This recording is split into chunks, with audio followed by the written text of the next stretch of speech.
अस्सलाम वालेकुम। वालेकुम सलाम। पीर साहब, मैं खुद भी एक सैयद खानदान से हूँ। काफी अरसे से एक सवाल मेरे दिमाग में है जिसका मुझे कहीं से जवाब नहीं मिल रहा। जी जी फरमाएं। आपको अभी देखा है तो आप काफी पढ़े लिखे हैं, इल्म वाले हो, कहते हैं सवाल का जवाब इल्म वाले बहुत अच्छा दे सकते हैं। जो कुछ मेरे पास है इंशाल्लाह। जी सवाल क्या है? तो मेरा सवाल ये है कि मोकल क्या होता है और एक इंसान के साथ कितने मोकल होते हैं और क्या मोकल और जिन्नात इकट्ठे रह सकते हैं?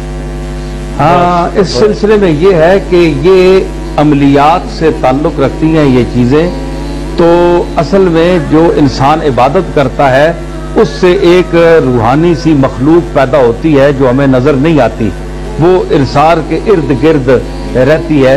और अगर इसको बाद लोग कुछ इसलिए अपनाते हैं कि ताकि हम कुछ हासिल कर लें, कुछ गैब का इल्म हमें मिल जाए, वहाँ क्या हो रहा है हम 2 मिनट में पता कर लें, तो ये आमिल हजरात जो है ये कोशिश करते हैं। तो असल में गैब अल्लाह के सिवा कोई नहीं जानता, या वो अल्लाह का मकबूल जिसे अल्लाह ताला अपनी इताअत और अपने रसूल की इताअत के सिले में और तकवे और तहारत के सिले में जो गैब अपनी तरफ से अता फरमाए, या वो जानता है या वो जानता है जिसने जो गैब देता है। ये जिन्नात वगैरह कोई गैब नहीं जानते, ये इस वजह से इनको करीब करते हैं।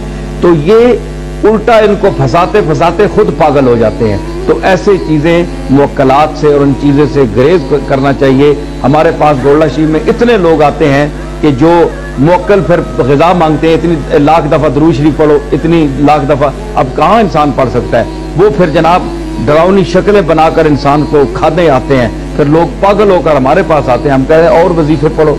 पागल हो, अल्लाह ने नमाज फर्ज की है, 5 नमाजें पढ़ो, रोजा रखो, जो रसूलुल्लाह ने सादा तालीम आपको दी है, आप उलझन में क्यों अपने आप को डालते हैं? रसूलुल्लाह ने इंसान को इतना लादा नहीं है कि आप ये भी करें वो भी करें, जितने आजकल ये दम दरूद वाले और मशाइख और ये हजरात जितने बताते हैं। आप रसूलुल्लाह की तरफ से आप सहाबा की सीरत को देखें कि रसूलुल्लाह ने इतने वज़ाइफ बताए, रसूलुल्लाह ने इतनी झमेलों में इंसान को डाला।